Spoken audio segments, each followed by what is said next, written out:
ചെയ്യുന്ന കർത്താവിന്റെ പരിശുദ്ധാത്മാവിന്റെ ഇടപെടൽ ദൈവത്തിലൂടെ നമുക്കുണ്ടാകണം. ദൈവത്തിന്റെ ശബ്ദം കേൾക്കുവാനും അടിസ്ഥാനം ഉറപ്പുള്ളവരാക്കി ക്രിസ്തുവിൽ വേരൂന്നി ജയകരമായ ക്രിസ്തു നയിപ്പാനും എല്ലാ ദൈവന ജ്ഞാനങ്ങൾ നമുക്ക് മുഖാന്തരമായി തീരട്ടെ. അതുകൊണ്ട് കൊലോസ്യ ലേഖന ചിന്തയിലേക്ക് നമുക്ക് കടന്നു വരാം. കൊലോസ്യ ലേഖനം 2-ാം അധ്യായം 1 മുതൽ 7 വരെയുള്ള വാക്യങ്ങൾ നമ്മൾ ചിന്തിച്ചു നിർത്തി. കൊലോസ്യ ലേഖനം 1-ാം അധ്യായം 2-ാം അധ്യായം 1 മുതൽ 7 വരെയുള്ള വാക്യങ്ങൾ നമ്മൾ ചിന്തിച്ചു നിർത്തി. അങ്ങനെ ആണ് കഴിഞ്ഞ ആഴ്ച നമ്മൾ ധ്യാനിച്ചത്. ഇന്ന് നമുക്ക് അവിടെ നിന്ന് തുടങ്ങാം. നമുക്കറിയാം കൊലോസ്യ ലേഖന പഠനം പ്രധാനമായിട്ടും അതിനകത്ത് ദൈവിക ഉപദേശം അപ്പോസ്തലൻ പൗലോസ് പല പ്രാവശ്യം ആവർത്തിച്ച് ദൈവത്തോട് പറഞ്ഞിട്ടുണ്ട്. അതിന്റെ പശ്ചാത്തലങ്ങള് ദൈവന ചിന്തകളിലൂടെ കടന്നു പോകുമ്പോഴൊക്കെ പറഞ്ഞിട്ടുണ്ട്. ദുരുപദേശങ്ങൾ ദൈവസഭയിൽ കടന്നുകൂടുകയും വ്യത്യസ്തമായ ദുരുപദേശങ്ങൾ, അതായത്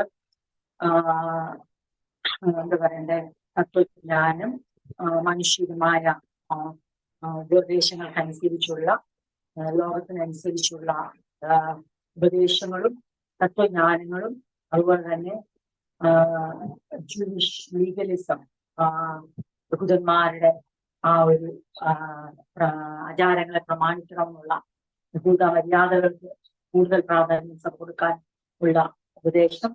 അതുപോലെ തന്നെ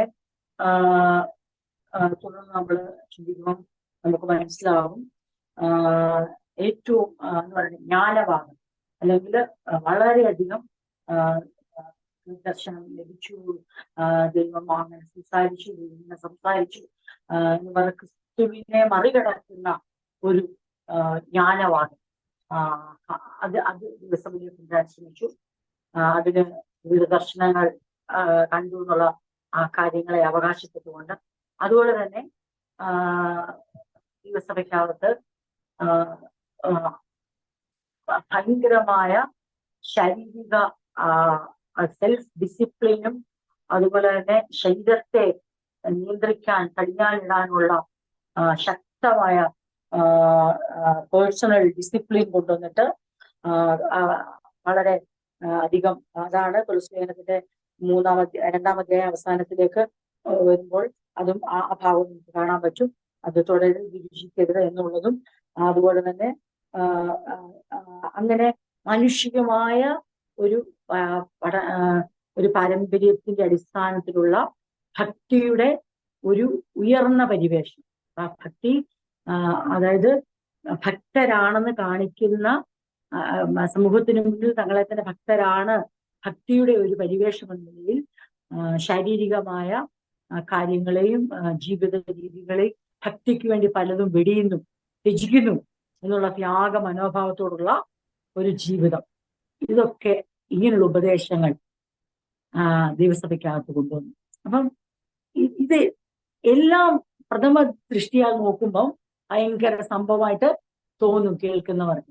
പക്ഷെ അപ്പോസ്തലൻ അതിനകത്തെ അപകടം, അതിനകത്ത് പതിയിരിക്കുന്ന വലിയ അപകടം അപ്പോസ്തലന് വ്യക്തമായി മനസ്സിലായതുകൊണ്ട് അപ്പോസ്തലൻ അതിനെതിരെ ശക്തമായി പ്രതികരിച്ചുകൊണ്ട് ക്രിസ്തുവിൽ വേരൂന്നുവാനുള്ള ആഹ്വാനം കൊടുക്കുകയാണ്. അതുകൊണ്ട് ഇങ്ങനെയുള്ള ദുരുപദേശങ്ങളുടെ അടിസ്ഥാനത്തിൽ അപ്പോസ്തലൻ കൊലോസ്യ വിശ്വാസികൾക്ക് കത്തെഴുതുമ്പോൾ അപ്പോസ്തലൻ പ്രധാനമായി 3 കാര്യങ്ങളാണ് അവിടെ ഫോക്കസ് ചെയ്യുന്നത്, ഏറ്റവും ശ്രദ്ധ കേന്ദ്രീകരിക്കുന്ന. ഒന്ന്, Jesus supremacy and authority over all creation.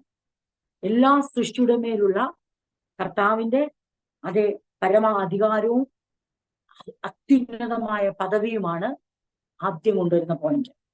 രണ്ടാമത്, the sufficiency of Christ in believers life. അപ്പം എത്രത്തോളം നമ്മുടെ എല്ലാ കാര്യങ്ങളും മീറ്റ് ചെയ്യുന്ന വിശ്വാസികളെ സംബന്ധിച്ച് സഫിഷ്യന്റ് ആണ്, നമ്മുടെ സോഴ്സ് ആണ് ക്രിസ്തു. ക്രിസ്തുവിലാണ് ആ പരിപൂർണത ദൈവമക്കൾ കണ്ടെത്തേണ്ടത്.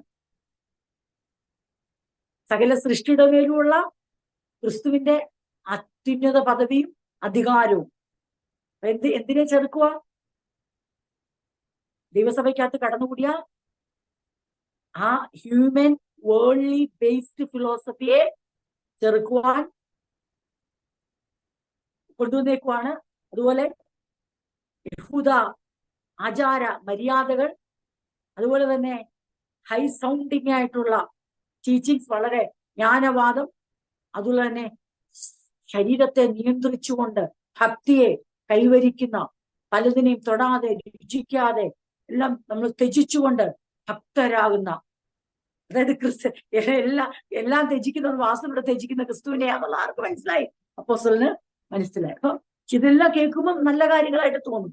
അപ്പോസ്തലൻ അതുകൊണ്ട് ഇതിന്റെ മറുമരുന്നായി ഈ ദുരുപദേശങ്ങളെ ചെറുക്കുവാനുള്ള അപ്പോസ്തലന്റെ ആയുധം എന്ന് ചോദിച്ചാൽ പ്രധാനമായും സകല സൃഷ്ടിയുടെ മേലുള്ള ക്രിസ്തുവിന്റെ അധികാരത്തെയും അതുപോലെ തന്നെ അത്യുന്നതമായ പദവിയെയും. അതാ നിങ്ങൾക്കറിയാം, കുറെ ആഴ്ചകൾ നമ്മൾ ആ ഭാഗം ചിന്തിച്ചതാണ്. ക്രൈസ്റ്റ് സുപ്രീമസി, ക്രിസ്തുവിന്റെ അത്യുന്നത പദവി, ഒത്തിരി ക്ലാസ് എടുത്ത് നമ്മൾ ചിന്തിച്ചതാണ്. രണ്ടാമത്തെ കാര്യം, the sufficiency of Christ in believers lifes. ദൈവമക്കളുടെ ജീവിതത്തില് ക്രിസ്തുവിൽ അവർ എത്ര പരിപൂർണരായിരിക്കുന്നു, സംതൃപ്തരായിരിക്കുന്നു, അവരുടെ തൃപ്തി അവരുടെ ആധാരമായിരിക്കുന്നു. അവർക്ക് അതാണ് അടുത്ത ഭാഗങ്ങളൊക്കെ എല്ലാ ലേഖനങ്ങളിലും ആവർത്തിച്ചു പറഞ്ഞൊരു കാര്യമാണ്. ക്രിസ്തുവേശുവിൽ ബന്ധപ്പെട്ടുകൊണ്ട് ക്രിസ്തുവിൽ പൂർണ്ണമായും അധിഷ്ഠിതമായി ക്രിസ്തുവിൽ സകലതും കണ്ടെത്തുന്ന വിശ്വാസികളുടെ ജീവിതം, അവർക്ക് അതിനകത്ത് ഒരു കുറവുമില്ല.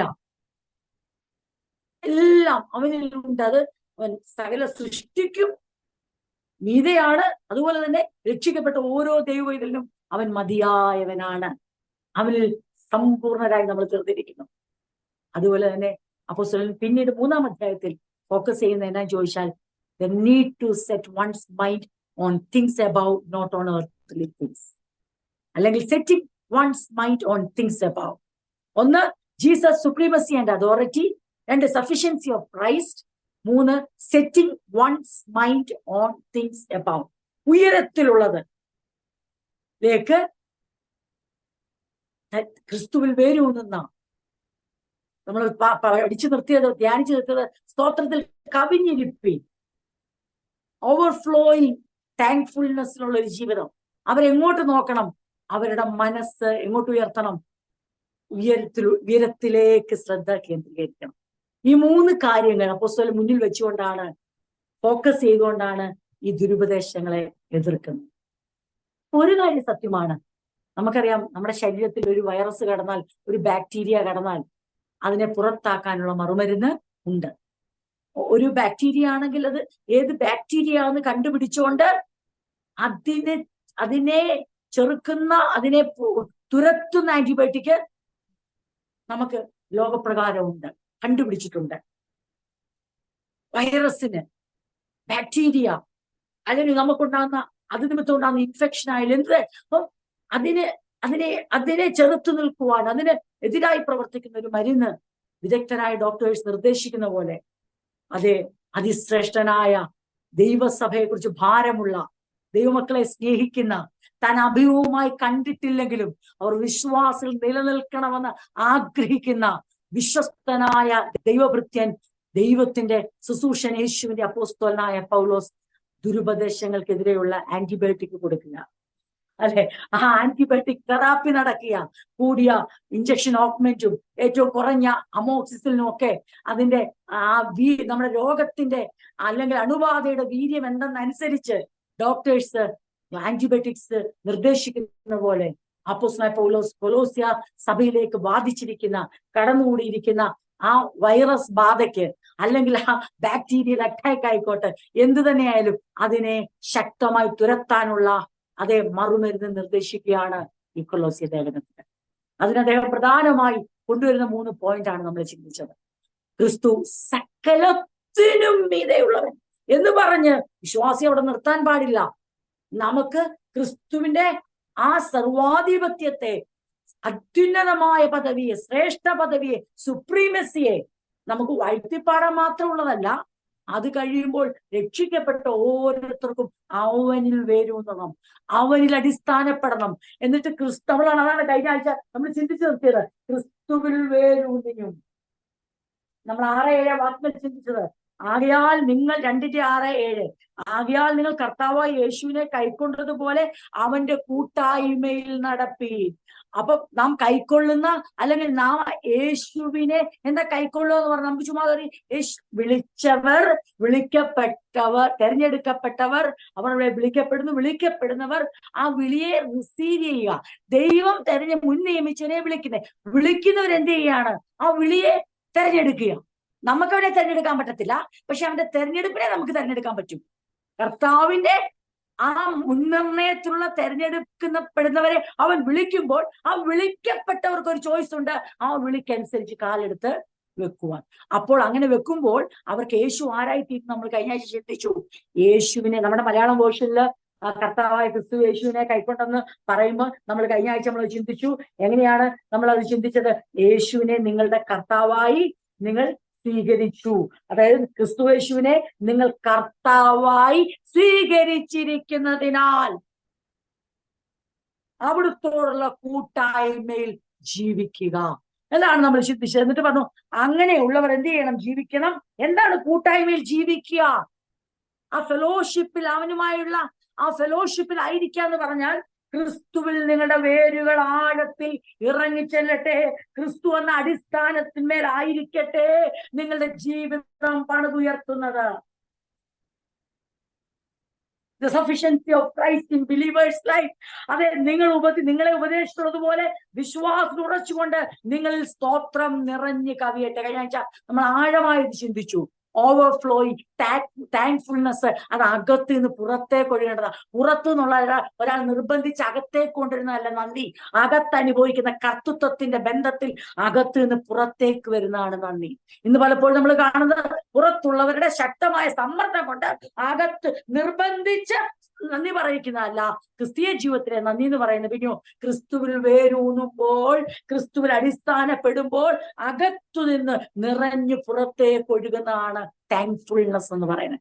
അതൊരു സത്യം പറഞ്ഞ താങ്ക്ഫുൾനെസ് എന്ന് പറയുന്നത് സ്തോത്രം, നന്ദി, താങ്ക് യു എന്ന് പറയുന്ന വാക്കുകളല്ല, അതൊരു പാറ്റേൺ ഓഫ് ലൈഫാണ്. ഇവിടെ അപ്പോസ്തലൻ ഉദ്ദേശിക്കുന്നത് വിശ്വാസത്തിൽ ഉറച്ചും സ്തോത്രത്തിൽ കവിഞ്ഞും ഇരിപ്പി എന്ന് പറഞ്ഞാൽ, അതായത് സ്തോത്രം സ്തോത്രം സ്തോത്രം എന്ന് പറയുന്ന ആ പദത്തെ അല്ല ഉദ്ദേശിക്കുന്ന ഒരു ജീവിത ശൈലിയാണ് ഉദ്ദേശിക്കുന്നത്. A life filled with thankfulness. അതായത് a mouth filled with praise എന്നല്ല ഉദ്ദേശിക്കുന്നത്. കാരണം അകത്തില്ലാതെ മൗത്തിൽ പറയാൻ പറ്റും. അധരങ്ങൾക്ക് അതാണല്ലോ ഏഷ്യാവിലൂടെ കർത്താവ് സംസാരിക്കുന്നത്. ഈ ജനം അധരം കൊണ്ട് എന്നെ ബഹുമാനിക്കുന്നു, ഇവരുടെ ഹൃദയം എന്നോട് അകന്നിരിക്കും. അപ്പൊ ഹൃദയം ദൂരത്തിരിക്കുമ്പോഴും ഒരു എക്സസൈസ് പോലെ അധരം കൊണ്ട് നമുക്ക് സ്തോത്രം സ്തോത്രം ഹല്ലേലൂയ നന്ദി എന്നൊക്കെ അധരം കൊണ്ട്. അപ്പൊ അവർ കൂടി വരുമ്പോൾ പറയുമായിരുന്നു, അവൻ നല്ലവനല്ലോ, അവന്റെ ദൈവം നേക്കുമ്പോൾ. പക്ഷെ ദൈവം യെശയ്യാവോട് പറയാണ്, ഇവരെത്ര അധരം കൊണ്ട് സ്തോത്രയാഗം അർപ്പിച്ചാലും, ഇവരെത്ര എല്ലാം പറഞ്ഞാലും ഞാൻ പറയുന്നു, ഈ ജനം അധരം കൊണ്ട് എന്നെ ബഹുമാനിക്കുന്നുള്ളൂ, ഹൃദയം കൊണ്ട് എന്നോട് വളരെ അകലെയാണ്. അപ്പൊ അപ്പോസ്തലൻ ഇവിടെ പറയുന്ന സ്തോത്രത്തിൽ കവിഞ്ഞിരിപ്പിൻ, ഓവർഫ്ലോയിങ് താങ്ക്ഫുൾനെസ് എന്ന് പറഞ്ഞാൽ യെശയ്യാവിൽ കാണുന്ന ആ അവസ്ഥയായി പോകൽ. എന്തറിയോ, എപ്പം വാ തുറന്നാലും എപ്പം കണ്ടോ സ്തോത്രം പറഞ്ഞുകൊണ്ടിരിക്കും എന്ന് പറഞ്ഞാൽ പറയുന്നതിൽ തെറ്റില്ല. പക്ഷെ അത് ഓവർഫ്ലോയിങ് അകത്ത് നിന്ന് പുറത്തേക്ക് ഒഴുകുന്നത് ആയിരിക്കണം. അല്ലെങ്കിൽ ഞാൻ പറഞ്ഞില്ലേ, പലപ്പോഴും അതൊരു മത ആചാരങ്ങളുടെ ഭാഗമായി മാറും. അത് ഇന്നടത്തായതുകൊണ്ട് പണ്ട് ഞങ്ങൾ അങ്ങനെ പറയത്തില്ലായിരുന്നു, ഞങ്ങൾക്ക് സ്തോത്രം പറയാൻ ലജ്ജയായിരുന്നു. ഇപ്പൊ ഞങ്ങൾ പറയുമെന്ന് പറയുന്ന ഒരു മതത്തിന്റെ അല്ലെങ്കിൽ ഒരു ഡിനോമിനേഷന്റെ ഭാഗമായിട്ട് അത് മാറും. പക്ഷെ അപ്പോസ്തലൻ ഉദ്ദേശിക്കുന്നത് അതല്ല, പിന്നെയോ ഒരു ലൈഫ് സ്റ്റൈൽ. വർഷിപ്പ് ഒരു ലൈഫാണെന്ന് പറയുന്ന പോലെ, worship is not a part of your life, worship is life എന്ന് നമ്മൾ പഠിച്ചിട്ടുണ്ട്. വർഷിപ്പ്, ആരാധന എന്ന് പറയുന്നത് ജീവിതത്തിന്റെ ഒരു ഭാഗമാണെന്നല്ല നമ്മൾ പഠിച്ചത്, പിന്നെയോ ആരാധന ജീവിതമാണ് എന്ന് പറഞ്ഞ പോലെ. സ്തോത്രത്തിൽ നന്ദി കൊണ്ട് നിറഞ്ഞൊരു ജീവിതം എന്ന് പറയാൻ, നന്ദി കൊണ്ട് നിറഞ്ഞിരിപ്പിനെന്ന് പറഞ്ഞാൽ നന്ദി കൊണ്ട് നിറഞ്ഞിരിക്കുന്ന വാക്കുകൾ പറയുവാനല്ല, പിന്നെയോ ജീവിതം ദൈവം ചെയ്ത യേശു നിങ്ങളുടെ ജീവിതത്തിലേക്ക് കർത്താവായി വാഴുമ്പോൾ, അവനിൽ വേരൂന്നി അവനിൽ ഫൗണ്ടേഷനുള്ള അടിസ്ഥാനമുള്ള ജീവിതം നയിക്കുമ്പോൾ നിങ്ങളുടെ അകത്ത് നിങ്ങൾക്കൊരു ജീവിത ശൈലി രൂപപ്പെടുക. അതാണ് നമ്മൾ ചിന്തിച്ചേ, freedom from rules and a new life in Christ. ആ ന്യൂ ലൈഫിൽ എന്ത് സംഭവിക്കും? നിങ്ങൾക്കൊരു ലൈഫ് പാറ്റേൺ ഉണ്ടാകും. എപ്പോഴും ഒരു ഓവർഫ്ലോയിങ് താങ്ക്ഫുൾനെസ് ആൻഡ് ജോയ് അതിൽ കാണും. അങ്ങനെ ഒരു ജീവിതത്തിലേക്കാണ് അപ്പോസ്തലൻ സഭയെ ആഹ്വാനം ചെയ്യുന്നത്. അത് നമ്മൾ പഠിച്ചേ. എന്നിട്ട് നമ്മൾ 6-ാം വാക്യത്തിലേക്ക് വന്നു. 8-ാം വാക്യം, തത്വജ്ഞാനവും വെറും വഞ്ചനയും കൊണ്ട് ആരും നിങ്ങളെ കവർന്ന് കളയാതിരിപ്പാൻ. അപ്പൊ ഞാൻ 1-2 പോയിന്റുകൾ അന്ന് നിങ്ങളോട് കഴിഞ്ഞ ആഴ്ച പറയുന്നു.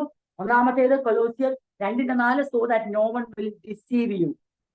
ആരും നിങ്ങളെ വഞ്ചിക്കാതിരിപ്പാൻ, ആരും നിങ്ങളെ ചതിക്കാതിരിപ്പാൻ ഞാനിത് നിങ്ങളോട് പറയുന്നു. അതെ, 2:4. 2:8, don't let anyone capture U.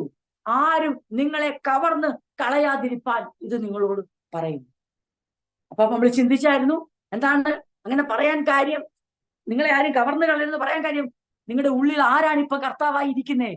യേശു ക്രിസ്തു കർത്താവായിരിക്കുന്നു. കവർന്ന് കളയാനുള്ള അർത്ഥം എന്തുവാ? നിങ്ങളുടെ വീട്ടിലെ പണമെല്ലാം മോഷ്ടിച്ചുകൊണ്ട് പോകുന്നുള്ളതല്ല. നിങ്ങളുടെ സഭയ്ക്കകത്തിരിക്കുന്ന നിങ്ങൾ ഉപയോഗിക്കുന്ന അവിടുത്തെ സാധന സാമഗ്രികൾ കൊണ്ടുപോകുന്നല്ല, നിങ്ങളെ തട്ടിക്കൊണ്ടു പോകുന്നല്ല. നിങ്ങളെ കവർന്നു കളയുക എന്ന് പറഞ്ഞാൽ നിങ്ങളുടെ ഉള്ളിൽ വാഴേണ്ട യേശു ക്രിസ്തുവിന്റെ കർത്തൃത്വത്തെ, അതെ, കവർന്നു കളയുന്ന ഉപദേശങ്ങളെ നിങ്ങൾ സൂക്ഷിപ്പിക്കും. അങ്ങനെ കവർന്നു കളയാതിരിക്കണമെങ്കിൽ ഈ ഒരു ലൈഫ് പാറ്റേൺ നിങ്ങൾക്ക് ഉണ്ടായാൽ മതി. യേശുവിനെ കർത്താവായി സ്വീകരിച്ചവർ അവനുമായുള്ള ബന്ധത്തിൽ ജീവിക്കുമ്പോൾ അവർക്ക് എന്ത് സംഭവിച്ചിരിക്കും? അവർ ക്രിസ്തുവിൽ വേരൂന്നും ക്രിസ്തുവിൽ അടിസ്ഥാനപ്പെടും. അങ്ങനെ അടിസ്ഥാനപ്പെട്ട് ജീവിക്കുമ്പോൾ അവർക്കൊരു കാര്യം മനസ്സിലാകും, ഞങ്ങൾ കാഴ്ചയാലല്ല ജീവിക്കുന്നത്, ഞങ്ങൾ വിശ്വാസത്താല ജീവിക്കുന്നത്. അവരുടെ ശ്രദ്ധ എങ്ങോട്ട് ഉയരും? ഈ ഭൂമിയിൽ നിന്ന് ഉയരത്തിലുള്ളതിലേക്ക്. കാരണം ക്രിസ്തുവിൽ ആശ്രയിച്ച് വിശ്വസിക്കുന്ന, കൂട്ടായ്മയിൽ ജീവിക്കുന്ന ഒരു ദൈവത്തിന്റെ ജീവിതത്തിൽ എന്ത് സംഭവിച്ചിരിക്കും? ആ ന്യൂ ലൈഫ് വെളിപ്പെടും. എന്താ ന്യൂ ലൈഫ്? ഉയരത്തിലേക്ക് ശ്രദ്ധ വെക്കുന്ന, വരുവാനുള്ളതിലേക്ക്. ദൈവം, അതാണ് അബ്രഹാം, പൂർവ്വ പിതാവായ അബ്രഹാമിന് പോലും, വിശ്വാസികളുടെ പിതാവായ അബ്രഹാമിന് പോലും ആ വലിയ ഉയരത്തിലേക്ക് ലക്ഷ്യം വെക്കുന്ന ജീവിതം വിശ്വാസത്താൽ ലഭ്യമായി. അങ്ങനെയാകുമ്പോൾ ക്രിസ്തുവിലൂടെ, യേശു ക്രിസ്തുവിലൂടെ പുതുജീവിതത്തിലേക്ക് വന്നിരിക്കുന്ന, യേശു ക്രിസ്തുവിനെ കർത്താവായി സ്വീകരിച്ച ഈ തലമുറയിൽ നമ്മൾ എത്രയധികം ഉയരത്തിലേക്ക് നമ്മുടെ കണ്ണുകൾ ഊന്നണം, അല്ലെങ്കിൽ പതിപ്പിക്കണം. അപ്പൊ അത് നമ്മുടെ ഉത്തരവാദിത്തമാണ്.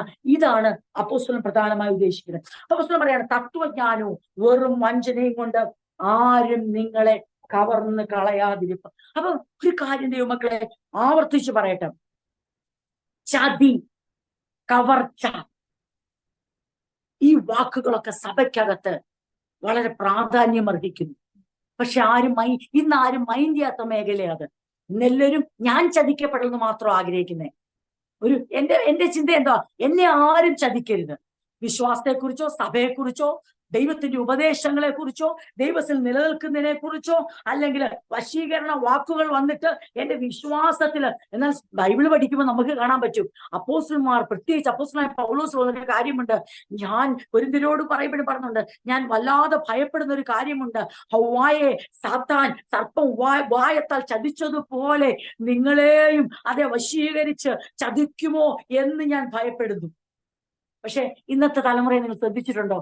ഇന്നത്തെ ആൾക്കാർ ഭയപ്പെടുന്ന മൊത്തം, അവരെന്നെ ചതിച്ചോ, ഞാൻ ചെയ്ത സഹായത്തിന് അവർ ചതിച്ചു കളഞ്ഞോ. നമ്മൾ എപ്പോഴും ഈ മെറ്റീരിയൽ തിങ്സിലെ ചതിയെ കുറിച്ചാണ് ചിന്തിക്കുന്നത്. അയ്യോ, എന്നെ വഞ്ചിച്ചോ, അയ്യോ അവിടെ കവർന്നു കളഞ്ഞു, കവർന്നെടുത്തു, അതായത് ഒരു കവർച്ച നടന്നു എന്ന് പറയുമ്പോഴെല്ലാം ഇന്നത്തെ ആത്മീയരെന്ന് പറയുന്നവരുടെ ശ്രദ്ധ പോകുന്ന മൊത്തം, എന്നെ പേഴ്സണലി ആരും ചതിക്കരുത്, എന്റെ കയ്യിലുള്ള ഒന്നും ആരും കവർന്നു കളയാൻ പാടില്ല, ഒരു രൂപയുടെ സാധനം പോലും കവർച്ച പോകരുത്.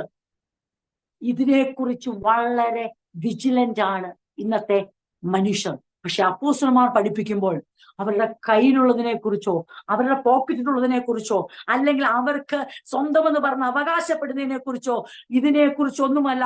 അതെ, അപ്പോസ്തലൻ നന്നായിട്ടറിയാം. അപ്പോസ്തലൻ പലപ്പോഴും ചതിക്കപ്പെട്ടിട്ടുണ്ട്. പലരും തന്നെ വേദനിപ്പിച്ചിട്ടുണ്ട്. പലരും തന്നെ താൻ ചേർത്ത് നിർത്തിയവരിൽ തനിക്ക് തിക്താനുഭവം. ആ ചതിയെക്കുറിച്ചൊന്നും അവർക്ക് ദുഃഖമില്ല. അതെ, അവർ കർത്താവിന്റെ സ്വഭാവം കാണിച്ചിട്ട് കർത്താവിനെ അറിയാമല്ലോ, കർത്താവ് അത്രയും ആഴമായി സ്നേഹിച്ചിട്ട് യേശുവിനെ ചതിച്ചുകൊണ്ട് അവനെ ഒറ്റിക്കൊടുക്കുമ്പോൾ ആ ചതിക്ക് യേശുവിനറിയാം, ആ ചതി യേശുവിന് ഒരു ദോഷവും വരുത്തത്തില്ല.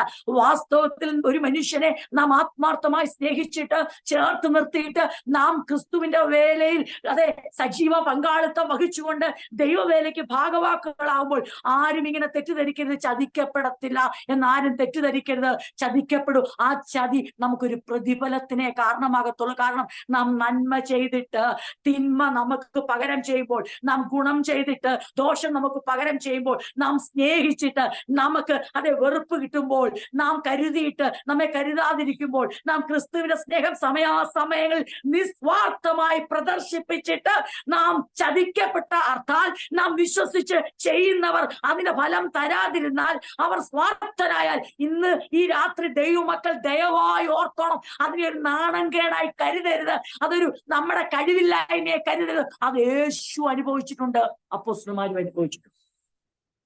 അത് പ്രതീക്ഷ നമ്മൾ പറയുന്നേ, നമ്മുടെ വിചാരം, നമുക്കൊരു വിചാരമുണ്ട്, ആള് ശരിയാണോ, ആള് കൊള്ളുമോ, സ്വഭാവം നല്ലതാണോ, ഇന്ന് നമ്മൾ ഉപകരിച്ച നാളെ ഉപകരിക്കുമോ, ഇങ്ങനെയൊക്കെ ചിന്തിച്ചാണ് നാം പലപ്പോഴും മിനിസ്ട്രിയെ കുറിച്ച് ചിന്തിക്കുന്നത്.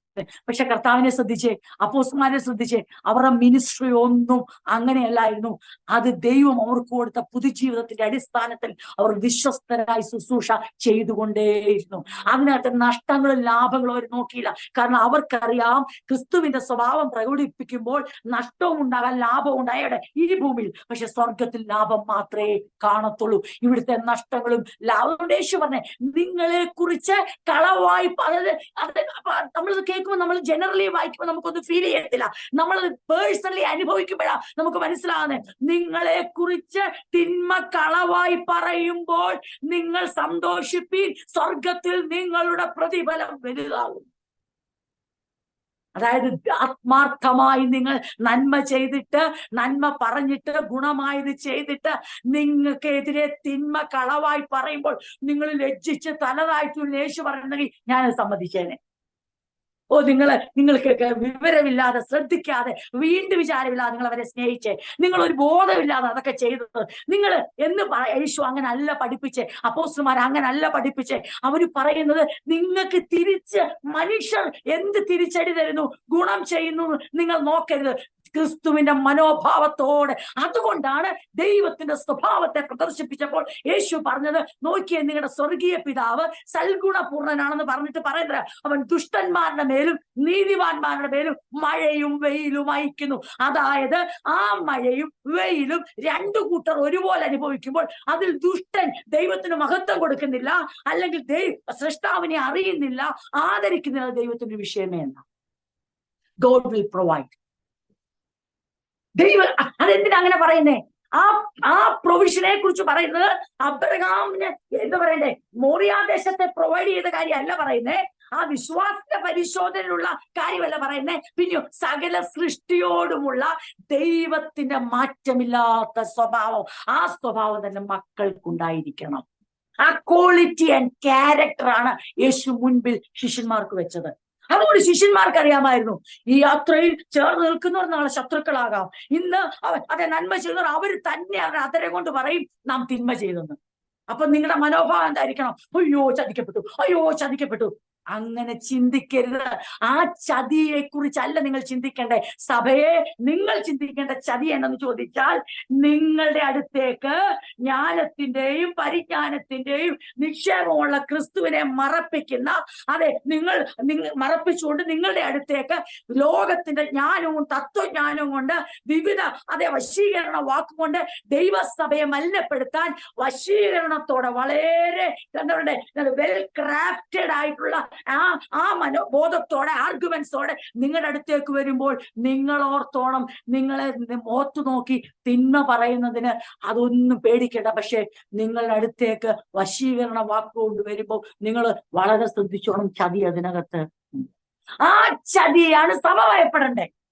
അല്ലാതെ ഞാൻ അവരെ സ്നേഹിച്ചു, ഞാൻ അവർക്ക് കൊടുത്തു, ഞാൻ അവർക്ക് വേണ്ടി പ്രാർത്ഥിച്ചു, ഞങ്ങൾ എന്ത് അധ്വാനിച്ചാന്നറിയാം. സത്യം പറഞ്ഞ ഈ ഒരു മനോഭാവം സഭയുടെ മാറേണ്ട കാലം. ഞാൻ എപ്പോഴും ദൈവമക്കളോട് ഒരു കാലത്ത് ഞാനും ചിന്തിച്ചിട്ടുണ്ട്, കർത്താവേ മടുത്തു, കർത്താവേ ഇനിയും പറ്റത്തില്ല, ഇനിയും പറ്റില്ല.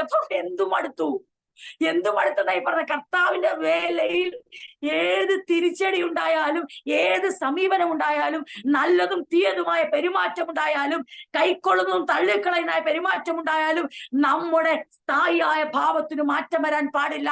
നാം മിനിസ്ട്രിയിൽ തുടർന്നുകൊണ്ടേയിരിക്കുക, പ്രയത്നിച്ചുകൊണ്ടേയിരിക്കുക, നാം യാത്ര ചെയ്തുകൊണ്ടേയിരിക്കുക, നൽകിക്കൊണ്ടേയിരിക്കുക, സ്നേഹിച്ചുകൊണ്ടേയിരിക്കുക. പക്ഷേ അവിടെ നമ്മൾ മനസ്സിലാക്കേണ്ടത്, ആ പരിജ്ഞാനത്തോടെ കൈകാര്യം ചെയ്ത കാര്യം എന്താണെന്ന് ചോദിച്ചാൽ വേറൊന്നുമല്ല, നമ്മുടെ കയ്യിലിരിക്കുന്ന 10 രൂപ വേറൊരാൾ സ്നേഹത്തോടെ അല്ലെങ്കിൽ ഒരു ആവശ്യം പറഞ്ഞ് മേടിച്ചിട്ട് ആ ആളുണ്ടല്ലോ വേറെ എന്തെങ്കിലും കാര്യത്തിന് ഉപയോഗിച്ച് നമ്മൾ പറയാം ചാദിച്ചു എന്ന് പറയും, നമുക്ക് സഹിക്കത്തില്ല. പക്ഷേ നമ്മുടെ ഹൃദയത്തിലിരിക്കുന്ന ക്രിസ്തുവിനെ റീപ്ലേസ് ചെയ്തിട്ട് മറ്റു പല ഉപദേശങ്ങളും അകത്ത് കഴിച്ചിട്ട് ആരും പറയുന്നത് കേൾക്കുന്നില്ല ചതിച്ചെന്ന്. പോക്കറ്റിലെ 10 രൂപ അല്ലെങ്കിൽ 500 രൂപ, ഒരുവൻ അവന്റെ വശീകരണ വാക്കുകൊണ്ട്, ഞാൻ പറഞ്ഞ വശീകരണ വാക്കുകൊണ്ട് കൊടുക്കണം, അതൊക്കെ ഓരോരുത്തരുടെ വ്യക്തിപരമായ തീരുമാനം. പക്ഷേ അൾട്ടിമേറ്റ് ആയി നാം മനസ്സിലാക്കേണ്ട ഒരു കാര്യം, നമ്മുടെ പേഴ്സിലെ 500 രൂപ ഒരാൾ അവരുടെ ആവശ്യം പറഞ്ഞു വശീകരണ വാക്കുകളാൽ മേടിച്ച് അവരത് വേറൊന്നിനും അല്ല, അവർ പറഞ്ഞതിന് തന്നെ ഉപയോഗിച്ചു. പക്ഷെ നമ്മളെ തിരിച്ച് പള്ള പറഞ്ഞെങ്കിൽ നമ്മൾ പറയും എന്ത് പറയാനാ, ചതിച്ചു. അതിനകത്ത് ദുഃഖിക്കേണ്ട. കാരണം ദുഃഖിക്കേണ്ട എവിടെ ചോദിച്ചാൽ ഹൃദയത്തിലുള്ള യേശു ക്രിസ്തുവിനെ കർത്താവായി പ്രതിഷ്ഠിച്ചവരുടെ ഹൃദയത്തിൽ ആ സ്ഥാനം ഇളക്കുന്ന ചതി ഉണ്ടാകുമ്പോൾ, അതിനെ കവർ ചെയ്യാനുള്ള സ്റ്റെപ്പ് ഉണ്ടാകുമ്പോൾ സടകുടഞ്ഞ് എഴുന്നേറ്റുകൊണ്ട് അതിനെ ചേർത്ത് നിൽക്കണം. കാരണം പോക്കറ്റിലെ 500 രൂപയും ഹൃദയത്തിലെ ക്രിസ്തു തമ്മിലൊന്ന് താരതമ്യം ചെയ്തേ. പോക്കറ്റിലെ 500 രൂപയാണോ വലുത്? അത്യുന്നതനായ കർത്താവ് ഹൃദയത്തിൽ കർത്താവായി വാഴുന്ന ആ സ്ഥാനത്തെ ഇളക്കുന്ന ഒരു ബന്ധങ്ങൾക്കും പോകരുത്, ഒരു കൂട്ടുകെട്ടിനും പോകരുത്, അങ്ങനെയുള്ള ഒരു പ്രസംഗവും കേൾക്കരുത്, അങ്ങനെയുള്ള ഒരു പഠിപ്പീന്റെ മുമ്പിൽ പോയി നിൽക്കരുത്, അങ്ങനെയുള്ള ഒരു ആളുമായി ഒരു സംസർഗവും അരുത്. പക്ഷെ നമ്മളെന്തോ ചിന്തിക്കുന്നത്, നമ്മുടെ പോക്കറ്റിലെ 500 രൂപയ്ക്ക് പലർക്കും വാല്യൂ. ഞാൻ 500 രൂപയ്ക്ക് വാല്യൂ ഇല്ലെന്ന് പറഞ്ഞില്ല, ഞാൻ കമ്പയർ ചെയ്താ പറയുന്നത്. 500 രൂപയ്ക്കല്ല 5 രൂപയ്ക്കും ഇടയുണ്ട്. പക്ഷേ ഇന്ന് ആത്മീയ സമൂഹം ചിന്തിക്കുന്ന മുഴുവനും തങ്ങളുടെ കയ്യിലുള്ള കാര്യങ്ങൾ കവർ ചെയ്യപ്പെടുമെന്നാ. പലപ്പോഴും ചിന്തിക്കുന്ന ഭൗതികമായ വിഷയങ്ങൾക്ക് കോട്ട സംഭവിക്കുമെന്നാ. പക്ഷെ ഇന്ന് രാത്രി ദൈവമക്കളെ നമുക്ക് ഇങ്ങനെ ചിന്തിക്കാം.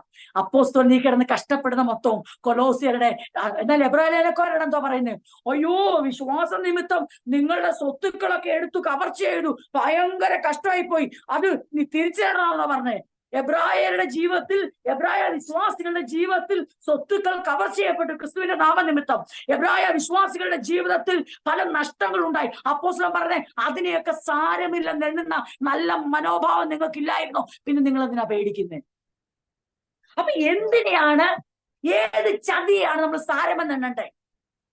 ഏത് കവർച്ചയാണ്, അത് കവർന്നു കളയാൻ തരുന്ന ഏത് വശീകരണ വാക്കിനെയാണ് നമ്മൾ വിജിലന്റായി ജാഗരൂകരായി ശ്രദ്ധിക്കണ്ടേ? നമ്മുടെ പോക്കറ്റിലെ 500 രൂപയാണോ, അത് നമ്മുടെ ഹൃദയത്തിൽ വാഴുന്ന ക്രിസ്തുവിന്റെ സ്ഥാനത്തിന് കർത്തൃത്വത്തെയാണോ നാം വിലയേറിയണ്ടേ? നമ്മ കൊടുക്കുന്ന ഓരോന്നും, നാം ചെയ്യുന്ന ഓരോന്നും, എത്ര ചെറുതോ വലുതോ ആയിക്കോട്ടെ, അത് മേടിക്കുന്നവരുടെ മനോഭാവം അനുസരിച്ചല്ല, മേടിക്കുന്നവർ നാളെ പറയാൻ നല്ലതോ തീയതോ അനുസരിച്ചല്ല ദൈവം നമുക്ക് പ്രതിഫലം തരുന്ന. മറിച്ച് നാം ഏത് മനോഭാവത്തോടെ ചെയ്തോ അത് ദൈവം നിശ്ചയമായി നീതിയായി കണക്കിടും, അത് പ്രതിഫലമായി കണക്കിടും. പക്ഷേ സാരമായ സഭ എണ്ണേണ്ട കാര്യം ദൈവസഭയ്ക്കകത്ത് ഒരു ചതിയോടുള്ള ഇടപെടലും സഭ അനുവദിക്കരുത്, വിശ്വാസികൾ അനുവദിക്കരുത്, ഒരു വീട്ടിലും അനുവദിക്കരുത്.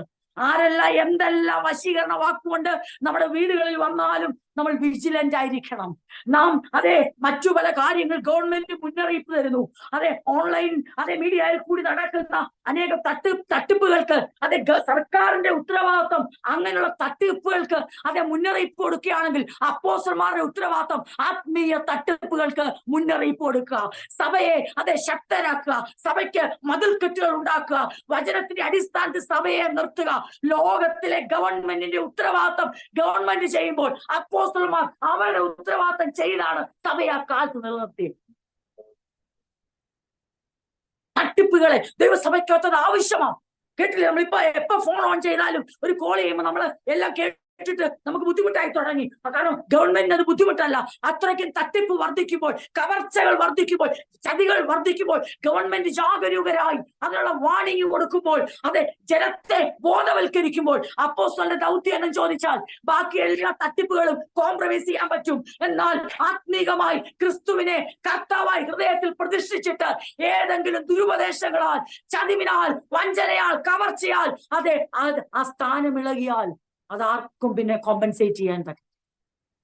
ഏറ്റവും വലിയ തട്ടിപ്പ് ഏതെന്ന് ചോദിച്ചാൽ അത് പണത്തിന്റെ തട്ടിപ്പല്ല, അത് വസ്തുക്കളുടെ തട്ടിപ്പല്ല, അത് ലോകത്തിലെ ഏറ്റവും വലിയ ഒരു ആത്മീയനെ സംബന്ധിച്ച് അവന്റെ ഏറ്റവും വലിയ പരാജയം ചതി എന്തെന്ന് ചോദിച്ചാൽ അവന്റെ ഹൃദയത്തിൽ അവനെ കർത്താവായി പ്രതിഷ്ഠിച്ച യേശുവിന്റെ സ്ഥാനത്തെ ഇളക്കുന്ന ഒരു ഉപദേശത്തിനോ, ബന്ധത്തിനോ, കൂട്ടിനോ, ജീവിതത്തിനോ, വിശ്വാസത്തിക്കോ അവൻ അടിമപ്പെടുന്നെങ്കിൽ ഓർത്തോണം, അതാണ് ലോക ഏറ്റവും വലിയ തട്ടിപ്പ്, ഏറ്റവും വലിയ കവർച്ച, ഒരാത്മീയന്റെ ഏറ്റവും വലിയ പരാജയം. അപ്പം സഭയുടെ ഉത്തരവാദിത്വം, സഭ ഓവർ കൺസേൺ ആവേണ്ട കാര്യമില്ല. അവരെന്റെ 100 രൂപ മേടിച്ചു കേട്ടോ, അവരെന്റെ അത് എന്നിട്ട് കണ്ടോ, ഇങ്ങനെ ഓവറായിട്ട് സഭ കൺസേൺ ആകണ്ട. നിങ്ങൾ പ്രാർത്ഥിച്ച്, നിങ്ങൾ വിവേകത്തോടെ നമുക്ക് ദൈവം തന്ന സമ്പത്തിനെയും, ദൈവം തന്നിരിക്കുന്ന ആരോഗ്യത്തെയും, ദൈവം തന്നിരിക്കുന്ന സകല നന്മകളെയും വിവേകത്തോടെ തന്നെ, അതിന് ഒരു സംശയമില്ല. പക്ഷേ നമ്മൾ കൺസേൺ ആവേണ്ട എന്നറിയോ, പുള്ളി പറഞ്ഞതിന്റെ അർത്ഥം എന്തോ, അത് വചനത്തിൽ ഇല്ലാത്തതാണല്ലോ ആ പറഞ്ഞത്. ഇപ്പൊ ഒരു വലിയ ഭക്തി എന്നെ കാണിക്കുന്നത്, യേശുവിനേക്ക് മീതെ വെക്കുന്ന ഒരു ജ്ഞാനമോ, യേശുവിന് മീതെ വെക്കുന്ന ഒരു സെൽഫ് ഡിസിപ്ലിനോ, യേശുവിലൂടെ അല്ലാതെ അപ്പോസ്തലനായ പൗലോസ് പറയുന്ന ഒരു കാര്യമുണ്ട്, അയ്യോ ഞാൻ അരിഷ്ട മനുഷ്യൻ, വാട്ട് എ റിച്ചഡ് മാൻ, ഞാൻ എന്തൊരു റച്ചടാ, ഞാൻ എന്തൊരു അരിഷ്ട മനുഷ്യനാ. എനിക്കിപ്പോ ഒരു കാര്യം മനസ്സിലായി, എന്നെ കൊണ്ട് ഞാൻ ഇച്ഛിക്കുന്ന പ്രവർത്തിക്കാൻ കഴിയത്തില്ല. പക്ഷെ എനിക്ക് ഒരു കാര്യം കൂടെ മനസ്സിലായി, ഞാൻ ഇച്ഛിക്കുന്നതിൽ അപ്പുറം ദൈവം ഇച്ഛിക്കുന്നത് എന്നെ കൊണ്ട് പ്രവർത്തിക്കുകയും ഈ പാപത്തിന് അധീനമായ ശരീരത്തിൽ നിന്ന് എന്നെ വിടുവിക്കുന്ന എന്റെ സെൽഫ് ഡിസിപ്ലിൻ പിന്നെയോ കർത്താവായ യേശുവാണ്. എന്നാൽ എന്തുകൊണ്ടൊന്നു സഭയ്ക്കകത്ത് വിശുദ്ധിയുടെ മറ്റൊരു പതിപ്പിറക്കി, ഒരു പുതിയ പതിപ്പച്ചടിച്ചു? അങ്ങനെയല്ല കേട്ടോ, അങ്ങനെയല്ല കേട്ടോ.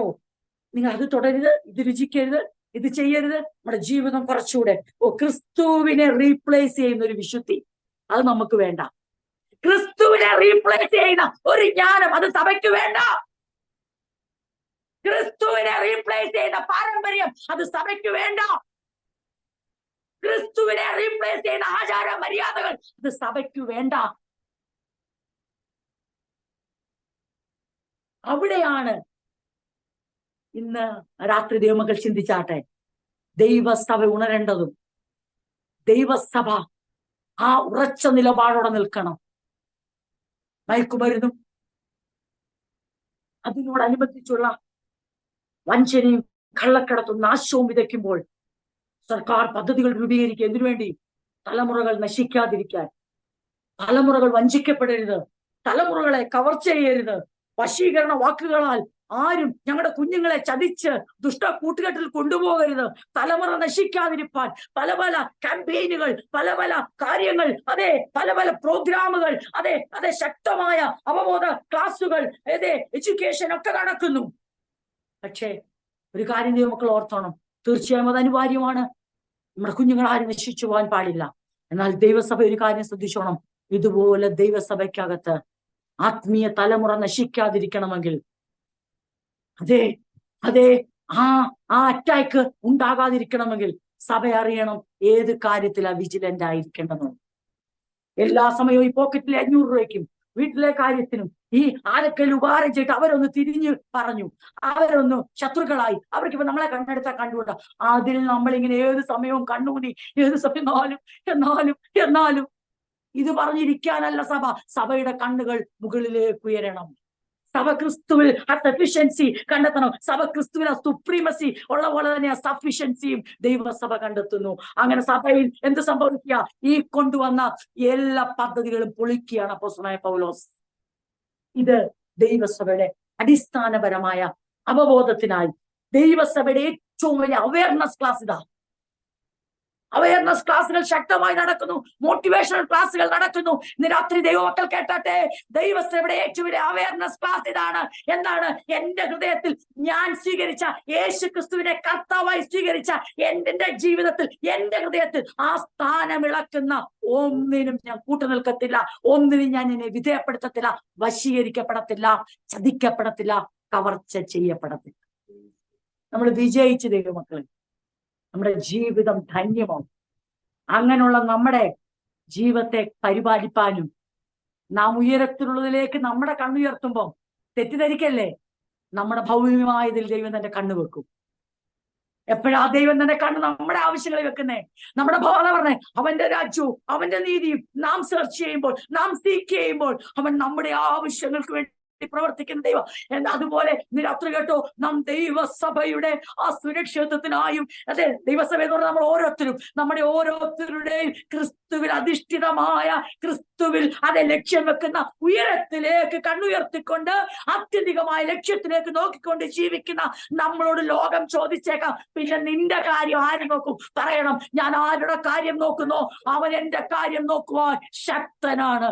ഞാൻ എന്റെ കാര്യം നോക്കിയാൽ എനിക്കറിയാം അമ്പേ പരാജയമാവും. കാരണം ഞാൻ അവന്റെ കാര്യം നോക്കാൻ വിളിക്കപ്പെട്ടവളായതുകൊണ്ട് ഞാൻ അവന്റെ കാര്യം നോക്കുമ്പോൾ, അവനിലേക്ക് എന്റെ കണ്ണുയർത്തുമ്പോൾ, എന്റെ ഹൃദയത്തിൽ യേശുവിനെ ഞാൻ കർത്താവായി സ്വീകരിച്ച് പ്രതിഷ്ഠിച്ച ആ സ്ഥാനത്തിന് ഒരല്പം പോലും ഇളക്കം വരാതെ ഞാൻ ശ്രദ്ധയോടെ എന്റെ പണത്തെക്കാളും സ്വത്തിനേക്കാളും മക്കളെക്കാളും എന്റെ സ്വന്തം ജീവിതത്തെക്കാളും അധികം യേശു ക്രിസ്തുവിന്റെ വചനത്തിന് വേണ്ടി ഞാൻ ശ്രദ്ധയോടെ ഒരു വശീകരണത്തിൽ അകപ്പെടാതെ, സർപ്പം ഉപായത്താൽ ചതിച്ചതുപോലെ ഞാൻ വഞ്ചിക്കപ്പെടാതിരിപ്പാൻ, എന്റെ കർത്താവിന് എന്റെ ഹൃദയത്തിലുള്ള സ്ഥാനം ഇളകിപ്പോകാതിരിപ്പാൻ ഞാൻ വളരെ അവെയർ ആയിരിക്കും എന്ന് പറഞ്ഞൊരു ദൈവത്തിന്റെ ജീവിതത്തിൽ ദൈവം അവന്റെ ചെറിയ കാര്യങ്ങൾ പോലും സൂക്ഷ്മ ദൃഷ്ടിയോടെ ശ്രദ്ധയോടെ കൈകാര്യം ചെയ്യും. ദൈവകാര്യങ്ങൾ വിശ്വസ്ത കാണിക്കുന്നതിനെ മാനിക്കാൻ ദൈവത്തെ ആരെങ്കിലും പഠിപ്പിക്കണോ? അവന്റെ കാര്യത്തിന് ആ ദൈവത്തെ ആരും പഠിപ്പിക്കണ്ട, അതിന് മതിയായവനാണ് നമ്മുടെ കർത്താവ്. നിക്കോളോസ് ലേഖനത്തിന്റെ ഒരു ആകെ തുകയായി പറഞ്ഞുകൊണ്ടിരിക്കുന്നത് തത്വജ്ഞാനവും. ഇത് പറയുമ്പോൾ നിങ്ങൾക്ക് കുറച്ചുകൂടി ഈസിയാണ് ഇത് പിന്നുള്ള വരികൾ മനസ്സിലാക്കാൻ. തത്വജ്ഞാനവും വെറും വഞ്ചനയും കൊണ്ട് ആരും നിങ്ങളെ അവർ വ്യക്തമായി ഓർത്തണം. പരിശുദ്ധാത്മാവിനെ ആഴമായി ക്ഷേമിക്കൂ, ശക്തമായി എന്റെ ഉള്ളിൽ പറയുക, അത് സഭയോട് പറ, അത് സഭയോട് പറ. സഭ ശ്രദ്ധിക്കട്ടെ, ചതിക്കപ്പെടാതിരിപ്പാൻ, സഭ ശ്രദ്ധിക്കട്ടെ, കവർ ചെയ്യപ്പെടാതിരിപ്പാൻ, സഭ ശ്രദ്ധിക്കട്ടെ, ആരും സഭയെ ലഭിക്കാതിരിക്കാൻ. അത് നമ്മൾ അടുത്ത ഭാഗത്തിൽ ആവശ്യമില്ല. Don't let anyone deceive you. Don't let anyone capture you. Don't let anyone condemn. ബാക്കിയൊക്കെ സാരമില്ലെന്ന് എനിക്കണം. ആ ഉള്ളി എന്താ പറയാനാ, ഇച്ചിരി സ്നേഹമൊക്കെ നടിച്ചു സാരമില്ല, പോട്ടെ, അതെല്ലാം പൊട്ടന്ന് വെക്കണം. പക്ഷെ ഈ കാലത്തിൽ ഒരിക്കലും പൊട്ടന്ന് പറ്റത്തില്ല.